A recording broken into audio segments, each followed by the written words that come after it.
That's a great segue. So, what is your opinion of the Green New Deal? I mean, obviously, it's a very wide-reaching piece of legislation, but on its surface, obviously, the ideas behind it, which Jen and I both agree, the idea of moving forward with a infrastructure plan that centers around clean energy jobs, I think, I mean, obviously, it's one step in the right direction.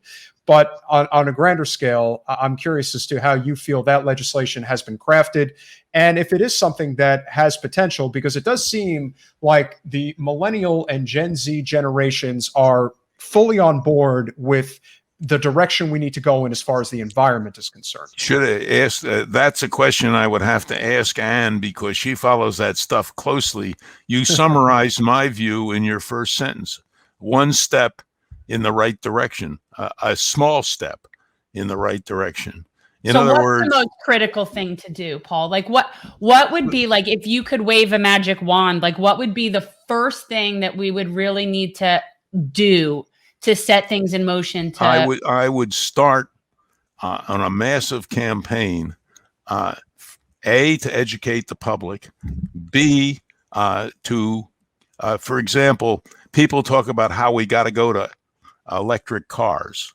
What we have to go to is mutual ownership of cars, maybe 12 people per car, and using them forever and only for certain kinds of things, redesigning our cities away, I mean the world's cities, away from suburbs and spread, concentrating where the people are. The Chinese have plans to pave the entire world in their I can't remember the name of the program. They try to take over Africa. Sorry, senior moment. I can't remember the name of their famous plan. It's replacing the Silk Road with freeways, basically, because after all, cars contribute to climate change not just by what they burn. They spew rubber into the air. The rubber has to come from somewhere. They have to be manufactured. You have to lay down roads, which is always laid over biodiversity. And we have to start a program of stop at one child for a long time to gradually get the human population down to a sustainable level. There's a very famous economist in England who just did a huge study. His name is Partha Dasgupta, and he just did a huge study for the British government on the economics of biodiversity. Partha thinks we might manage to create a sustainable world at, I think, about a Mexican level of standard of living if we had about 3.5 billion people, less than half the number we have now. An estimate that Anne and I and Gretchen Daly made in the 1990s was 2 billion, and maybe 1.5 billion if you wanted to be safe.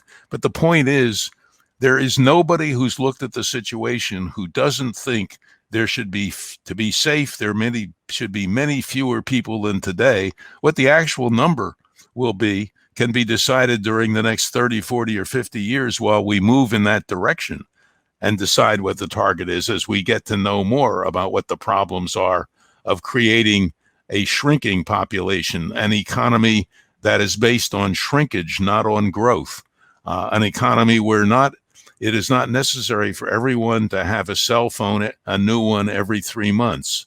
I mean, the super consuming life, I'll tell you something you can't know. And that is, from the point of view of basic living, I was as happy in 1956 as I am today, or happier. For example, I had a car. I had a refrigerator that would keep beer cold.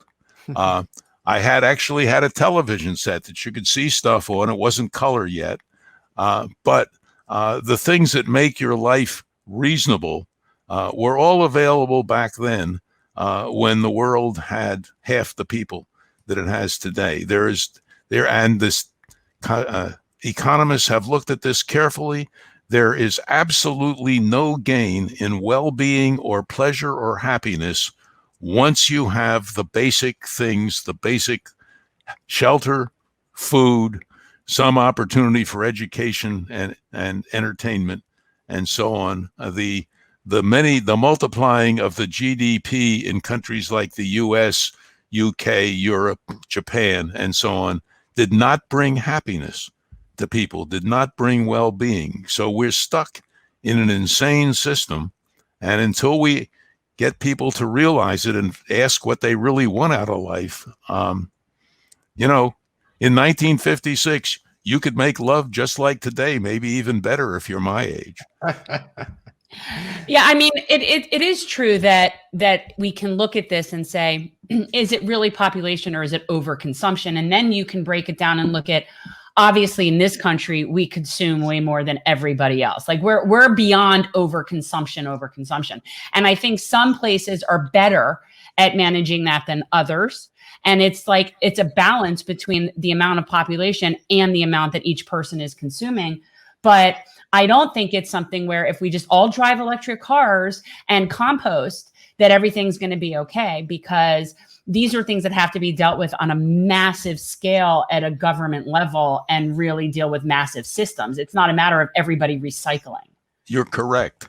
In fact, for most of our history, if you want to just look at Homo sapiens, modern human beings, we have a 300,000-year history, almost all of it as small group hunter-gatherers.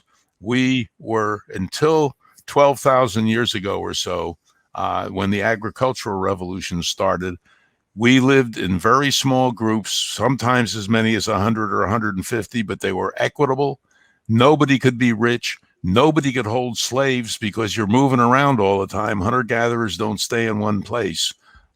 And all of our big problems traced to two revolutions, the agricultural revolution and the industrial revolution. And we're a small group animal that has not had time to evolve even culturally how to perform as a large group animal.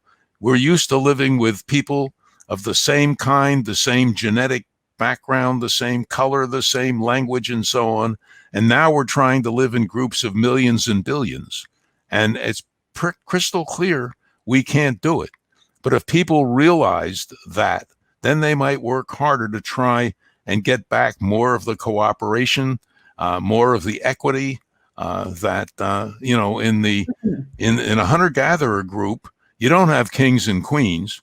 You have a hunt leader who's the best person at tracking. You have a medicine woman who's the one who really understands which plants can give you, relieve your headache, etc. You had somebody who everybody liked who was the dispute solver and so on. And a totally different system, which we evolved with. And now we can't sit. For example, one of the important ethical issues that I've never seen discussed in the mass media are borders ethical. The old story, how did our oil get under their sand? The resources are not evenly distributed. How should we share them? Should we have a state system in which you keep other people out or don't deal with it? And as I think I heard you talking earlier, just before I got my voice on this show, the migration situation today is a huge pain in the butt for the government, and it's nothing compared to what's coming. In other words, the whole issue of borders and migration and the ethics of it and the ethics of rich and poor are going to be huge soon, and we're not doing anything to prepare for it or think about it. We're just going to build bigger facilities in which to incarcerate the people as they come across the border and find a way to profit off of them in the process. That would be my guess. What are the Europeans going to do when the people from the Middle East keep coming and the Africans have to move up there? One of the really smart economists in the world is Scott Barrett at Columbia, and we've talked casually about what kind of insurance system the countries ought to have so that when a huge burst of migration comes into Greece or comes into Spain, how the other countries will help deal with it and distribute the people and take care of them and so on. And these things are not being discussed even at the EU level, as far as I know. Yeah. And what's interesting is we keep, we're learning this, like what you were talking about is very interesting because it's really that tribal sort of our tribal ancestry and how we really are supposed to be working together collectively. And yet we're still going into indigenous places and taking over their sort of, equal, equitable tribal system and putting in big agriculture, taking down their trees, taking over, like they're doing things infinitely better. And yet we're still pushing this system that we now know is creating this mess that we're in. And we're still doing it. Think of what the Western Hemisphere would be like if we hadn't had our microbial allies. In other words, there were millions and millions of people in the Western Hemisphere. There were big cities. There was lots of sustainable agriculture. And we came in and with smallpox and other diseases wiped them out, basically, and replaced them with our unsustainable system. What can I say? We got a lot of problems. We're going to sure as hell have to try and educate people about them, but whether we can succeed. Many years ago when people said, are you optimistic or pessimistic about the future? I would say I am optimistic about what we could do. I'm pessimistic about what we will do. I have to say now, my pessimism, particularly seeing what Trump did and continues to do, and the morons that follow him, has depressed me almost beyond thinking there's any, and this is something true of most of my colleagues, can't see a path to a sustainable future. And that's grim. I feel inspired a lot by the younger people, by the kids of the Sunrise Movement, by the kids that deal with the climate lobby and all of that stuff, because they are really taking this issue on. And, we'll see if that ever amounts to real change, real policy, affecting better governance. But the kids these days, like the kids that worked on my campaign, they're really motivated and they really do care. So, that's what I look at when I feel a little bit defeatist and I see the kids out and they're still taking a stand and they get it. And they're a lot more informed about things than I was at that age. So, that's my sense of optimism, is that I see a lot of the young people really standing up. Well, I agree with that. But both of us wonder whether they can actually get the job done. Yes. Are there enough of them? Yes. And will people listen to them? But, I keep doing things like this because I hope maybe we can get the job done. I just can't be super optimistic about it.